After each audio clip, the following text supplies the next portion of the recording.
오늘 우리에게 주시는 하나님의 말씀은 누가복음 23장 13절부터 25절까지입니다. 누가복음 23장 13절부터 25절까지 함께 봉독하겠습니다. 빌라도가 대제사장들과 관리들과 백성을 불러 모으고 이르되 너희가 이 사람이 백성을 미혹하는 자라 하여 내게 끌고 왔도다. 보라, 내가 너희 앞에서 신문하였을 때 너희가 고발하는 일에 대하여 이 사람에게서 죄 찾지 못하였고 헤롯이 또한 그렇게 하여 그를 우리에게 도로 보내었도다. 보라, 그가 행한 일에는 죽일 일이 없느니라. 그러므로 때려서 놓겠노라. 그 무리가 일제히 소리질러 이르되 이 사람을 없이 하고 바라바를 우리에게 놓아 주소서 하니 이 바라바는 성중에서 일어난 밀란과 살인으로 말미암아 옥에 갇힌 자러라. 빌라도는 예수를 놓고자 하여 다시 그들에게 말하되 그들은 소리질러 이르되 그를 십자가에 못 박게 하소서, 십자가에 못 박게 하소서 하는지라. 빌라도가 세 번째 말하되 이 사람이 무슨 악한 일을 하였느냐? 나는 그에게서 죽일 죄를 찾지 못하였나니 때려서 놓으리라 하니 그들이 큰 소리로 재촉하여 십자가에 못 박기를 구하니 그들의 소리가 이긴지라. 이에 빌라도가 그들이 구하는 대로 하기를 언도하고 그들이 요구하는 자 곧 밀란과 살인으로 말미암아 옥에 갇힌 자를 놓아주고 예수를 넘겨주어 그들의 뜻대로 하게 하니라. 아멘. 이 말씀에 은혜 있으시기 바랍니다. 오늘은 이제 지난 시간에 이어서 이 산헤드린 공회원뿐만 아니라 백성들과 함께 예수님을 고발하여 그리고 이제 빌라도에게 재판을 맡기는 장면을 우리가 살펴보았죠. 오늘은 이제 그 빌라도가 재판 판결을 이제 무죄로 판결하는 장면이에요. 그럼에도 불구하고 이 백성과 또 종교 지도자들의 언성 높은 고함치는 소리로 인하여서 결국 예수님을 넘겨주는 그런 이야기로 이제 넘어가죠. 자, 먼저 13절을 살펴보겠습니다. 13절 먼저 읽어볼게요. 자, 13절 시작.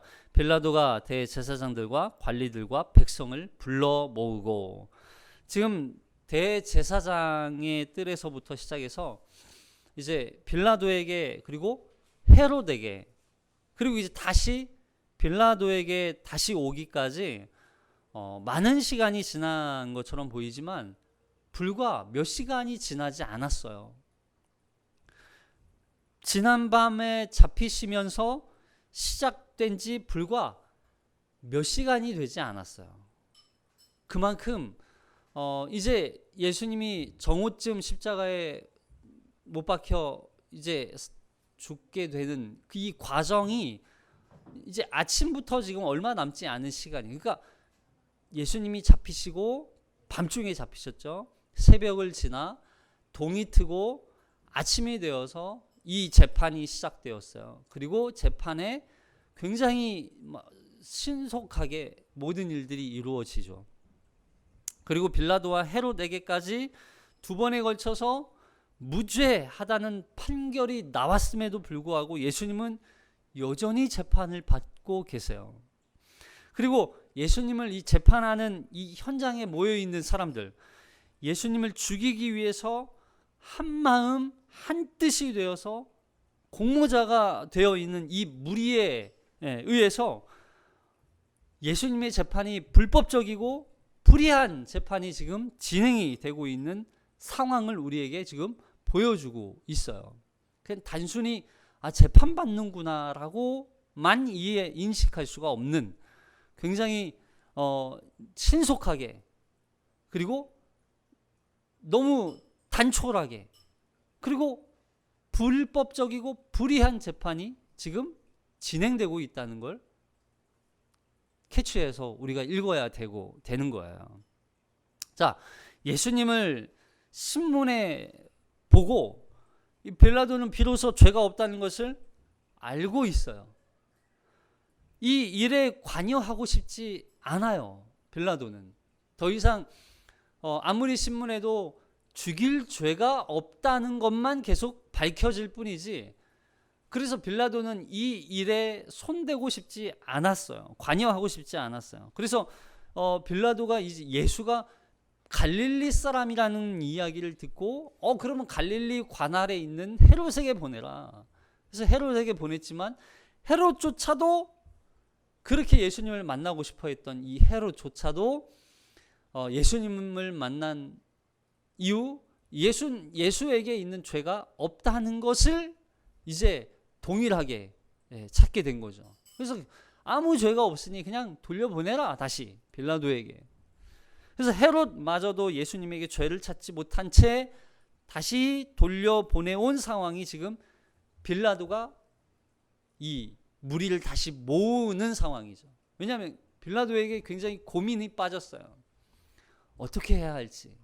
빌라도는 더 이상 관여하고 싶지 않아서 이 예수를 풀어주고 싶은데, 성난 무리들은 굉장히 과격하게 소리를 지르고 있고 민심이 흔들리고 폭동이 일어날 것 같은 상황에 있는 이 빌라도. 그래서 어쩔 수 없다. 대제사장과 또 관리들을, 그리고 백성들을 불러 모아서 빌라도의 의견을 다시 한번 이야기하는 거예요. 자, 14절 보겠습니다. 자, 14절, 17절까지 시작.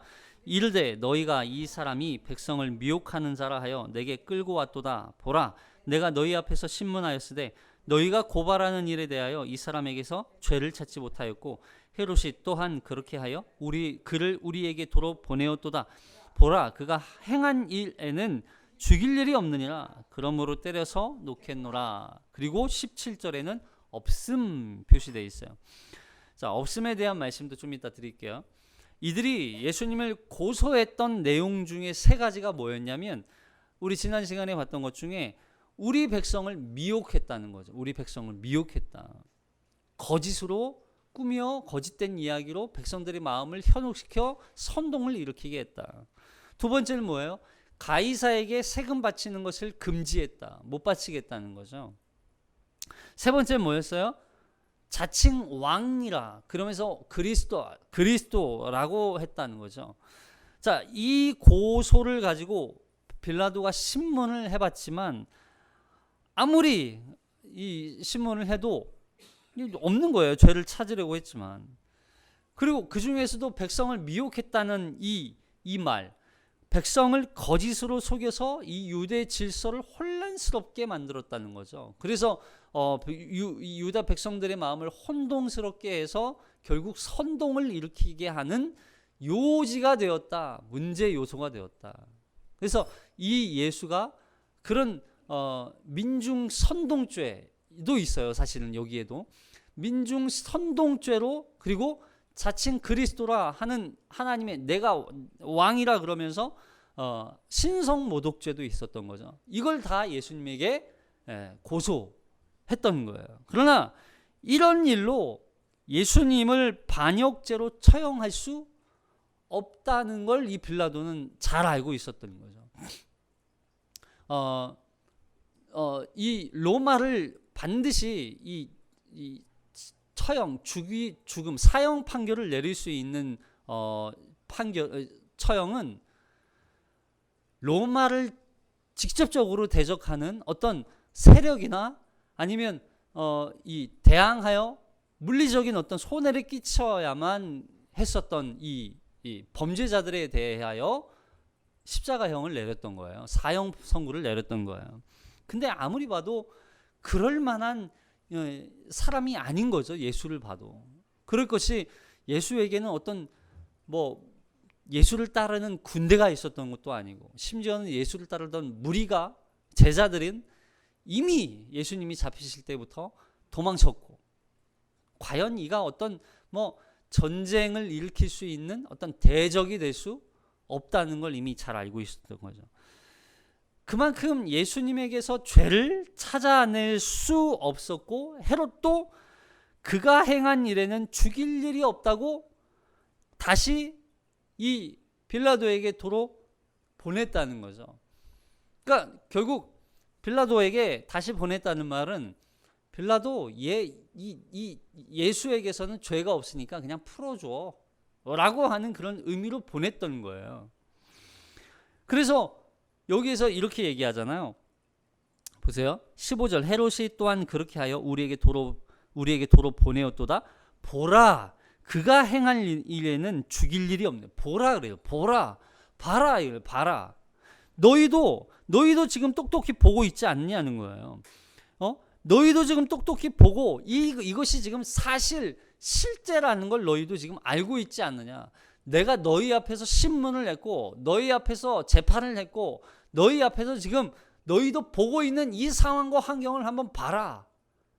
이 예수에게서는 아무런 죄를 찾을 수도 없다라고 하는 걸 너희도 봐라. 너희도 보고 있지 않느냐. 지금 그 얘기를 하는 거죠. 여러분, 거짓과 진실이 아주 명확하게 드러나는 곳이 어디예요? 거짓과 진실이 아주 명확하게 드러내는 장소, 곳, 현장이 어디예요?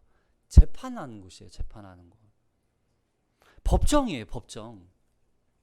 지금 빌라도가 대법관으로 판결을 내릴 수 있는 재판관의 권한을 판사죠. 판사로서 지금 이 이야기를 하고 있는 거예요. 그래서 원고와 피고가 서로 죄를 입증하기 위해서 그리고 그것을 서로 변호하기 위해서 서로 주장하잖아요. 그 주장에 적절한 증거 자료를 토대로 판사가 최종 판결을 내려요. 이건 죄가 있다. 정확한 근거 자료에 의하여서 물증이 아니에요. 심증이 아니에요. 물증이에요. 정확한 증거 자료에 의해서 판결을 내려. 이건 무죄다. 이건 유죄다. 여러분, 그런데 지금 예수님에 대한 재판에 원고가 이야기하는 내용들을 아무리 살펴봐도 죄를 입증할 만한 게 아무것도 없는 거예요.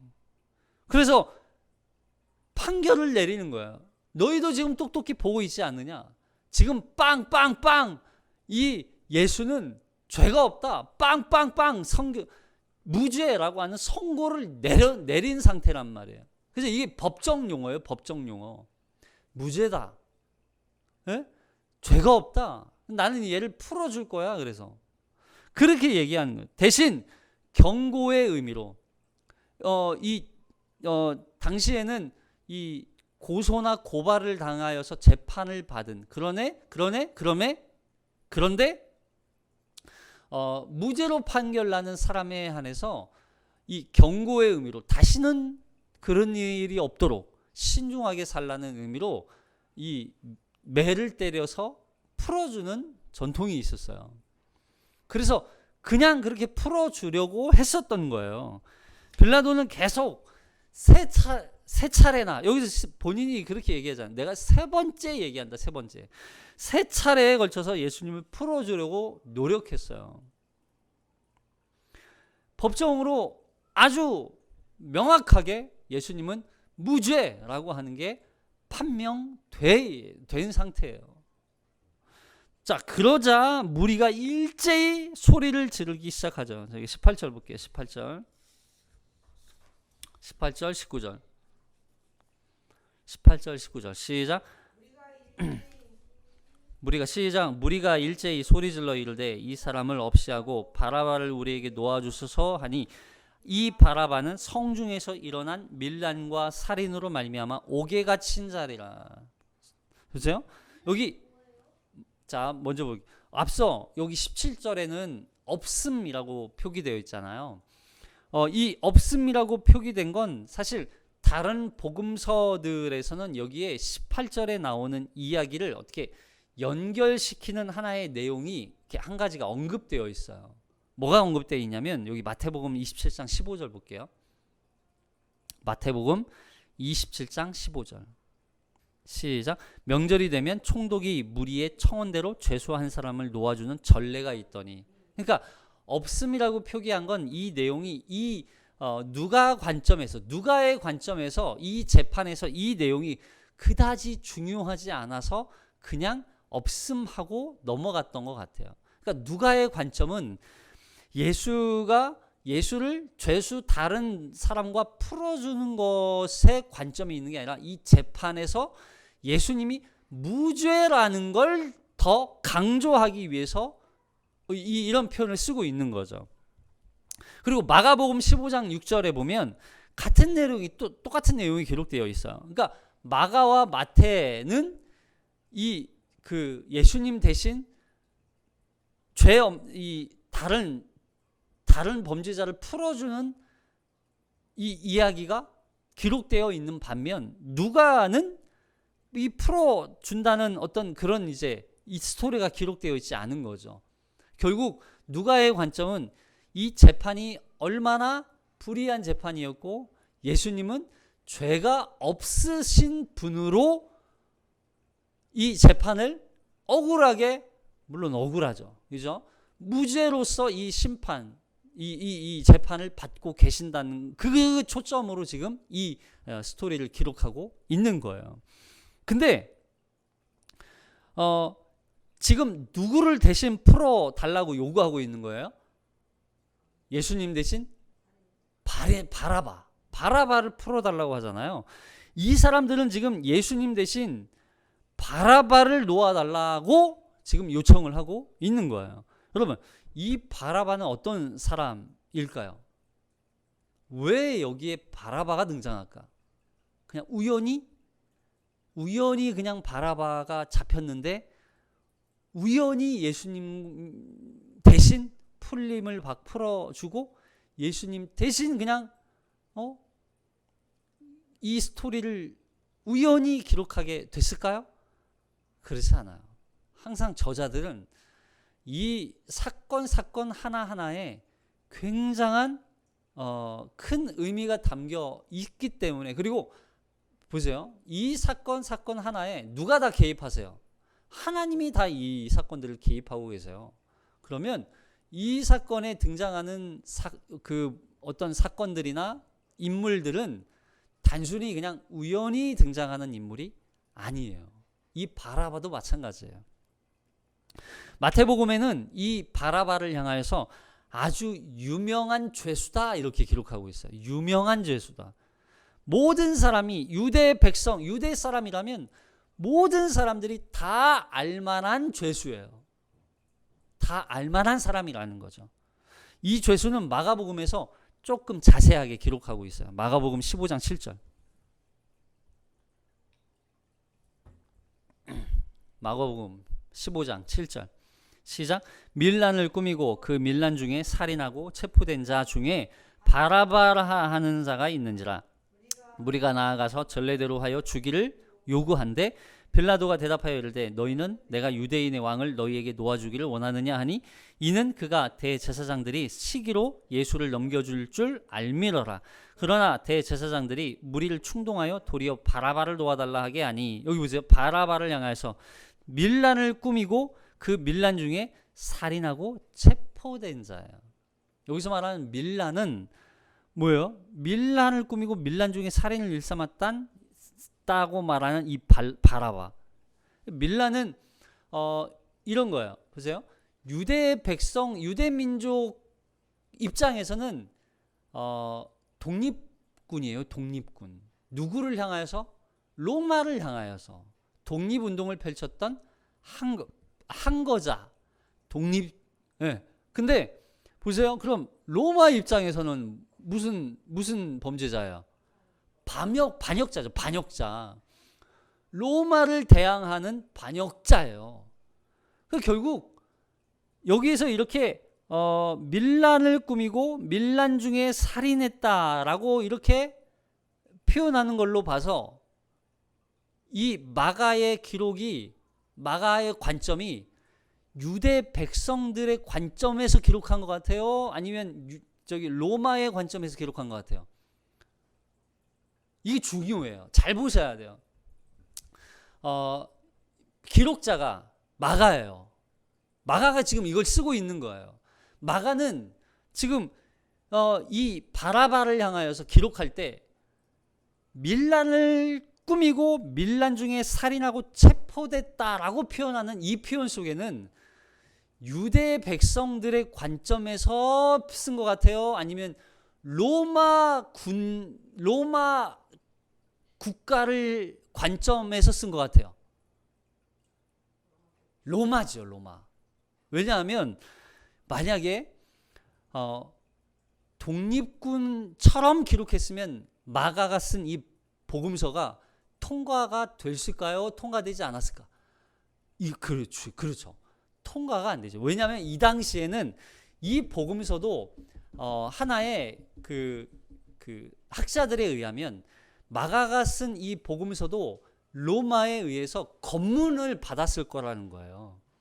왜냐하면 이런 밀란을 꾸미고 그 밀란 중에 살인하고 체포된 자라고 하는 이 표현 속에는 마가도 이 검문 때문에 어쩔 수 없이 그냥 로마 편에서 로마를 대항한 반역자로서 이 바라바를 쓰고 있는 거죠. 근데 만약에 유대 백성들의 입장이었다면 로마를 대항하여 로마를 무찌를 수 있는 계략을 꾸미고 그 계략을 꾸민 사람들을 함께 모아 동조한 사람들과 함께 로마 군인들을 살인하고 그러다가 체포된 사람, 이렇게 썼겠죠. 우리나라 독립군 항거자들을 향하여서 쓰는 것처럼. 자, 그만큼 이 바라바는 굉장히 유명한 사람이었다는 거죠.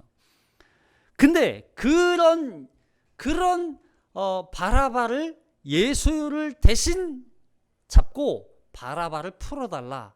아마 빌라도는 밀란을 꾸미고 밀란 중에 살인도 일삼았던 바라바를 풀어주는 것보다 아마 굉장히 이렇게 약간 좀 새님 같은 이 예수를 풀어주는 게 더 그들에게 더 좋지 않을까라고 생각했을 거예요. 근데 오히려 민중들은 지금 바라바를 더 원해요. 그리고 여기 아주 누가가 이 장면에서 아주 기가 막힌 표현 하나를 사용하고 있어요. 보세요. 여기에 이 단어를 주목해야 돼요. 10절에 보니까 이는 그가 대제사장들이 뭘로? 10절 보세요. 이는 그가 대제사장들이 뭐로? 안 보여요? 못 찾았어요? 시기로. 시기가 뭐예요? 시샘이잖아요. 시기로 예수를 넘겨줄 줄 알미로라. 무슨 얘기예요? 지금 빌라도는 알고 있는 거예요. 대제사장들이 예수님을 시기해서 이런 일을 꾸민 것이라는 걸 알고 있는 거예요. 누가가 이걸 대제사장의 시기로 지금 기록해서 독자들에게, 자 보면 그러면 독자가 누구예요 지금? 이거 읽는 누가가 이 기록을 누구에게 기록했다고 우리 처음 시간에 너무 오래전 일이죠. 처음 시간에 말씀드렸죠. 자, 이걸 누구에게 썼냐면 로마의 귀족 가문인 데오빌로 가카에게 썼단 말이에요.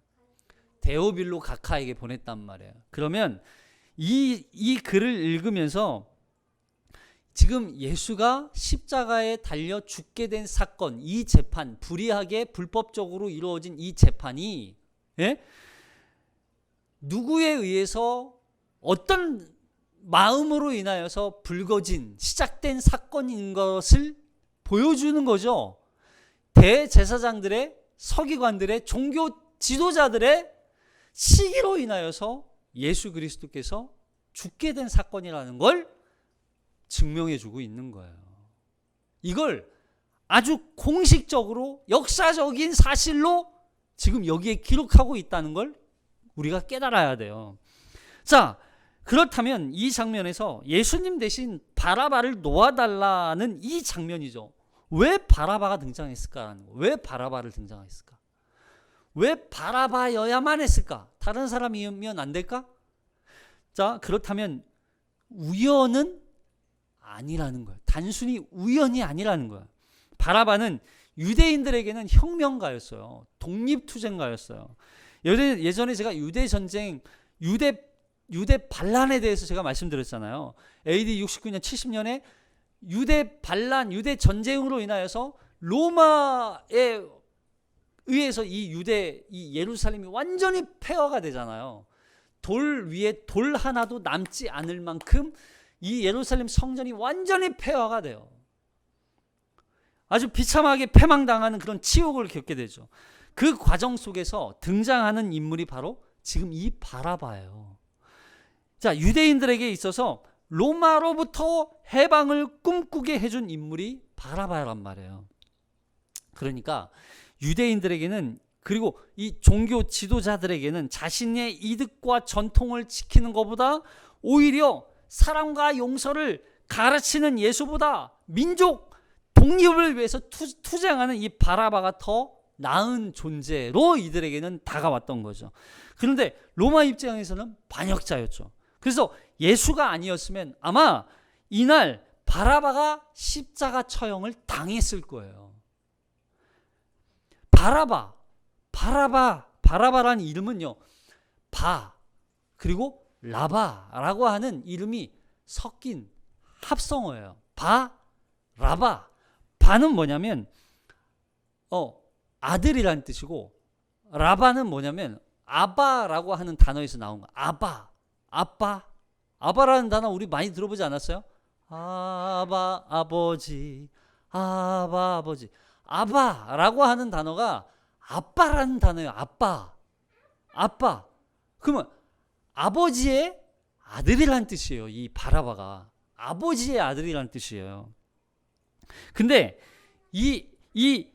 바라바의 이름이 그냥 이름이 아니라 하나의 호칭이지 않았겠는가 하는 학자들의 견해가 있어요. 왜냐하면 이 번역 때문에 다른 번역서가 있어요. 여기 보세요. 공동 번역을 제가 기록해 놨거든요. 다른 사본에 보면 이런 뉘앙스로, 이런 의미로 기록된 거예요. 그래서 학자들이 이것을 연구해 보니까 이런 번역으로 번역해도 되겠다 해서 이렇게 공동 번역으로 올려놨어요. 한번 보세요. 공동 번역, 마태복음이에요. 마태복음 27장 17절 시작. 빌라도는 모여든 군중에게 누구를 놓아주면 좋겠느냐? 바라바라는 예수냐? 그리스도라는 예수냐? 하고 물었다. 어떤 사본에는 바라바라고만 되어 있다. 놀라지 않으세요? 이거 보세요. 누구를 놓아주면 좋겠느냐? 그러자 무리가 뭐래요? 지금 빌라도가 그러는 거예요. 누구냐? 바라바라는 예수냐? 그리스도라는 예수냐? 이해되시죠? 그러니까 지금 바라바라고 하는 건 하나의 호칭이었고 원래는 예수라는 이름이었을 거라는 거죠. 이게 다른 사본에는 그렇게 기록되어 있기 때문에. 그래서 보세요. 그러니까 바라바라는 예수를 놓아달라는 얘기냐, 아니면 그리스도라는 예수를 놓아달라는 거냐, 지금 빌라도가 지금 이걸 물어보고 있는 거예요. 당시에는 예수라는 이름이 여럿 있었어요. 우리도 같은 이름을 갖고 사는 사람 굉장히 많잖아요. 소은이라는 이름 검색하면 뭐 엄청 많이 나와요. 소은이라는 이름도. 제 이름은 많지 않지만 좀 있긴 있더라고요.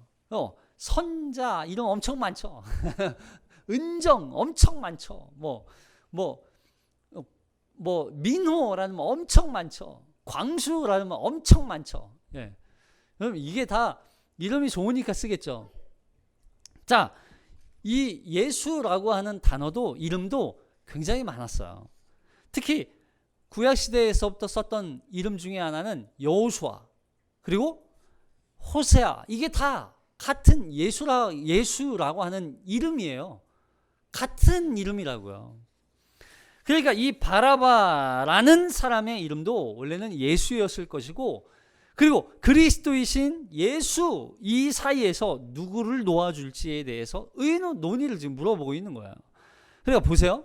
근데 바라바가 무슨 뜻이라고요? 아버지의 아들이라는 뜻이에요. 바라바. 그리고 하나님의 아들이라는 이름의 예수. 둘 중에 어떤 예수를 놓아달라고 요구한다고요? 아버지의 아들 예수를 놓아달라는 거예요. 아버지의 아들 예수. 여러분, 아버지의 아들이라는 건 단순히 육신의 아버지의 아들을 의미하는 거예요. 아버지, 육신적인 아버지의 아들, 육신적으로, 혈통적으로. 지금 바라바는 인물은 단순히 반역 죄인이라는 그런 어떤 의미라기보다는 이건 이런 거예요. 아담 안에서 아버지의 혈통을 이어 아버지의 육신을 이어 태어난 아들. 그러면 뭐가 생각나세요? 아담이 생각나요. 아담. 그러니까 아담 안에서 죄를 가지고 그 죄로 오염된 상태로 아버지의 아들로 죄와 사망 가운데 놓여 있는 죄인을 상징하는 게 이 바라바라고 하는 거예요. 그래서 아담이라는 아버지 안에서 죄 오염된 상태로 여전히 사망 가운데 놓여 있는 인간을 대표하는 인물이 바로 바라바였어요. 우리가 죄의 혈통으로 여전히 죄악 가운데 살아가는 육신의 아버지의 아들이잖아요. 이게 혈통적으로. 근데 그 육신의 아버지의 아들을 풀어달라고 요구하는 건 마치 그리스도 예수가 하나님의 아들로 오신 분이시고 그 하나님의 아들로 이 땅에 오셔서 우리의 모든 죄를 대신하여 십자가에 죽으시고 우리의 모든 죄를 사하시고 우리를 정결케 하시고 깨끗하게 하실 유일하신 분이라는 걸 여기에서 바라바 대신 이 그리스도 예수를 풀어달라고 하는 이 사건 속에 의미가 담겨 있는 거예요. 바라바는 육신의 아버지의 아들, 그러나 예수는 하나님의 아들. 하나님의 아들이 육신의 아들, 죄와 사망 가운데 놓여 있는 육신의 아들 대신 십자가에 달려 죽으신 사건이란 말이에요, 이게. 그래서 예수 그리스도만이 참된 구원자라고 하는 걸 보여주는 에베소서 1장 4절 보세요. 에베소서 1장 4절 시작. 곧 창세전에 그리스도 안에서 우리를 택하사 우리로 사랑 안에서 그 앞에 거룩하고 흠이 없게 하시려고 그 기쁘신 뜻대로 우리를 예정하사 예수 그리스도로 말미암아 자기의 아들들이 되게 하셨으니 이는 그가 사랑하시는 자 안에서 우리에게 거저 주시는 바 그의 은혜의 영광을 찬송하게 하려는 것이라. 창세전에 이 사건이 이미 창세전부터 아버지의 아들로 살아가는 우리들, 그러나 죄와 사망 가운데 여전히 죄로 오염된 채 죽음과 사망 가운데 놓여 있는 우리를 대신하여 예수 그리스도께서 하나님의 아들로 진정한 그리스도로, 그리스도라는 말이 메시아, 구원자잖아요.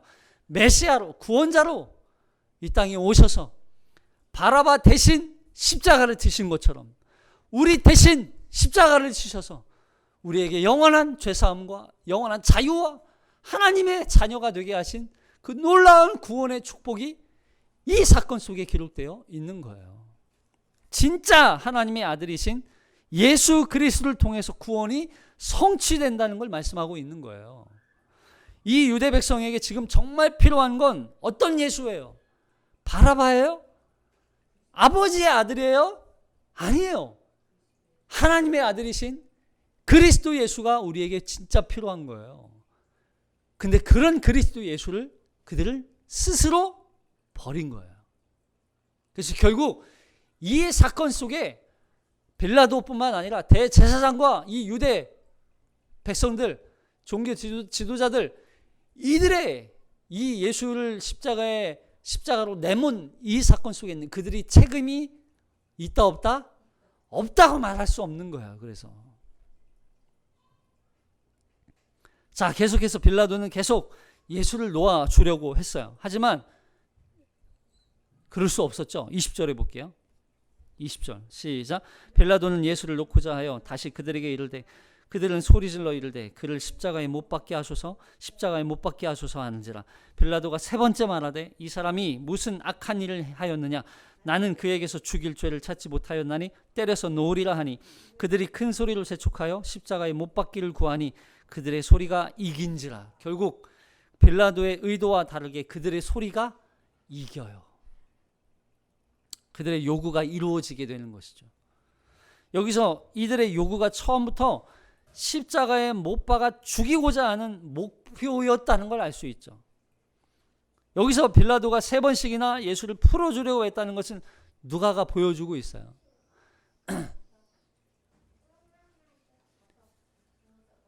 누가는 빌라도가 이 예수를 풀어주려고 노력했다는 걸 여기서 계속 담고 있어요. 그래서 이 누가복음이 이 로마의 데오빌로 각하에게 보내는 하나의 편지였기 때문에 데오빌로에게 빌라도가 무고한 예수를 죽이는데 공모한 인물이라는 것을 전하기 위한 목적이었을 거예요. 그럼에도 불구하고 빌라도에게도 책임이 있다는 걸, 어느 정도는 책임이 있다는 걸 암시하고 있죠. 어쨌든 빌라도는 예수에게 무죄, 죄가 될 만한 근거나 원인이 전혀 없었지만 민중의 소리에 결국 그들이 구하는 대로 그들의 요구를 들어줍니다. 그럼 세상에는 수많은 소리들이 들려요.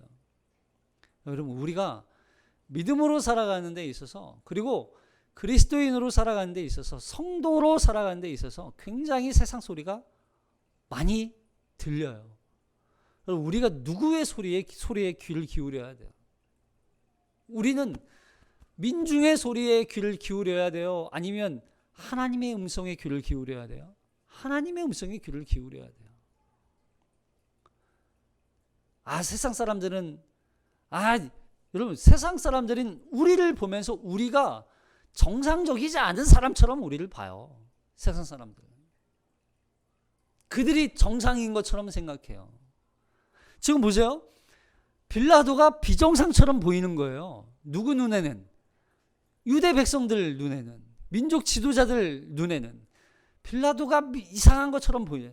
정상적이지 않은 거예요.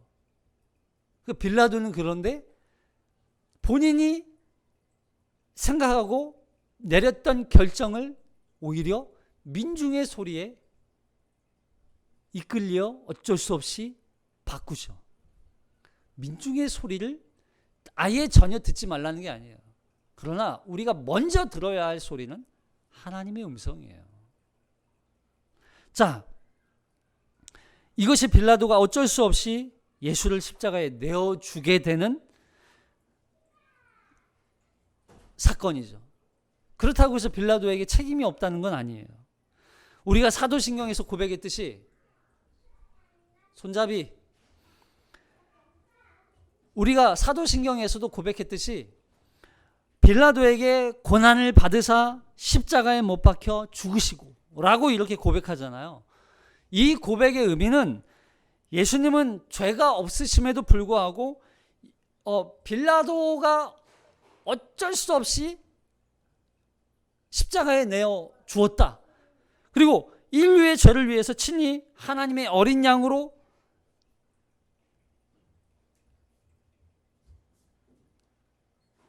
자꾸 거기 신경 쓰지 마세요. 거기 신경 쓰지. 자,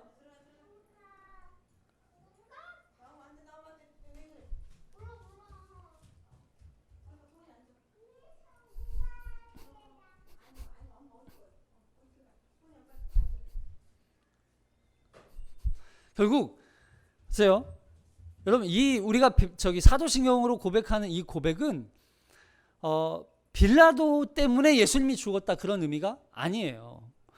예수님은 죄가 없으심에도 불구하고 인류의 모든 죄를 위해 친히 하나님의 어린 양으로 제물이 되어서 십자가에 죽으셨다는 걸 상징적으로, 그리고 그 의미를 우리가 담고 있는 거죠.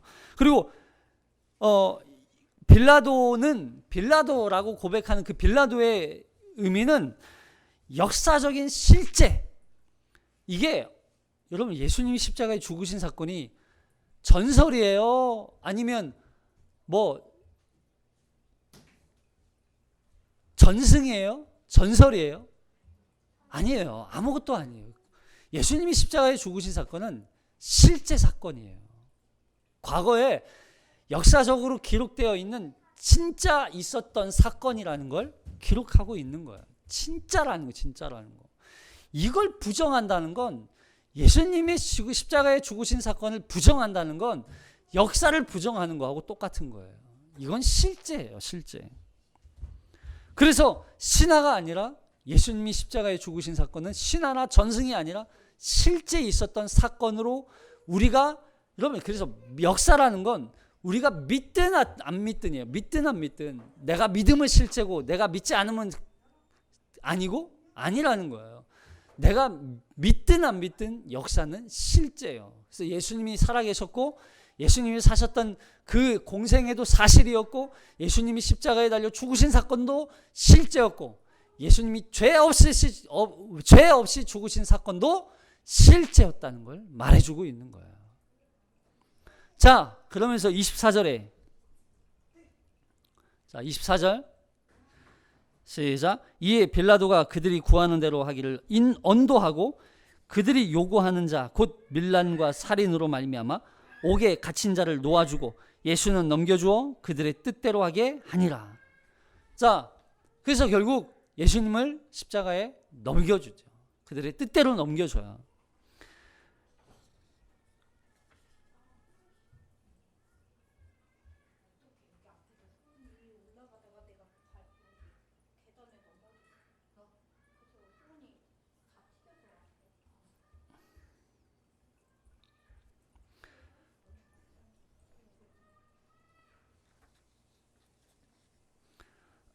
자, 결국 예수님이 십자가에 넘겨줘요. 그들이 구하는 대로 예수를 넘겨주어 그들의 뜻대로 하게 하니라.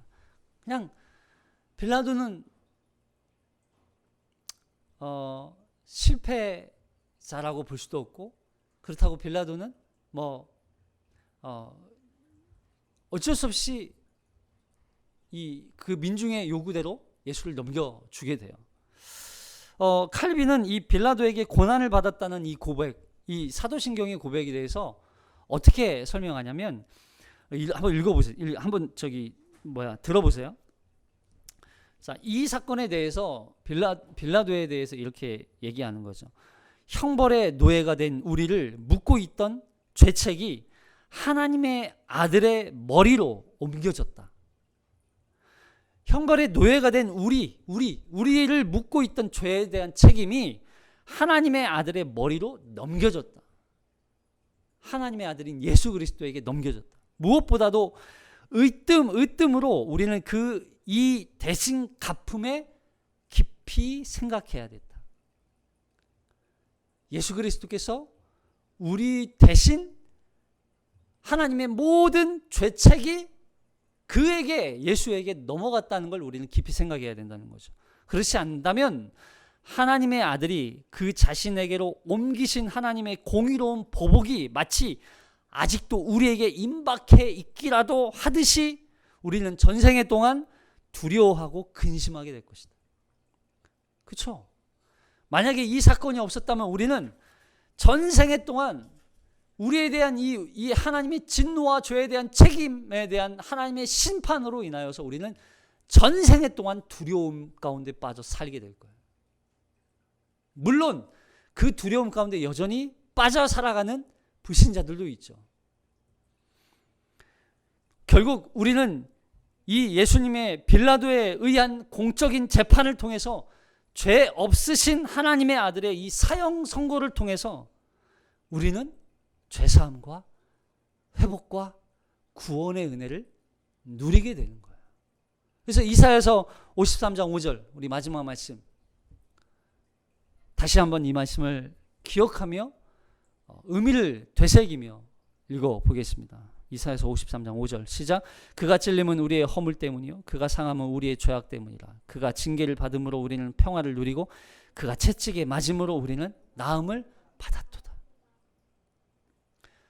예수 그리스도로 말미암아 그가 대신 십자가에 죽으심으로 말미암아 우리가 받은 구원의 은혜가 얼마나 큰 것인지를 우리는 다시 기억해야 돼요. 우리 그래서 창념해야 된다. 그 생각과 그 의미에 우리가 접촉해야 되는 거예요. 이것은 우리가 읽은 이 본문을 통해서 이 사건은 역사적인 실제예요, 실제. 이것이 하나의 신화나 어떤 전승이 아니라고요. 이건 실제예요. 실제. 그리고 죄 없으신 예수 그리스도께서 죄 많은 인류를 구원하기 위해서 십자가에 죽으시고 무죄함으로 말미암아 그 판결을 받으시기까지 하나님은 한 영혼을, 당신의 백성을 구원하기 위하여서 예수라고 하는 그 하나님의 단 하나뿐인 아들을 내어주기까지 사랑하신 그 사랑이 얼마나 감격스러운 것인지를 깨달아야 하는 거예요. 그리고 그 예수 그리스도만이 참된 구원자라고 하는 것을 다시 한번 확실하게 우리가 붙들도록 만들어주는 은혜가 있는 것이죠. 우리에게는 예수밖에 없습니다. 우리의 구원은 오직 예수밖에 없다는 것을 기억하고 그 예수를 붙들고 한 주도 그 구원의 은혜에 보답하며 살아가는 우리가 되시기를 주님의 이름으로 축복합니다. 기도하겠습니다.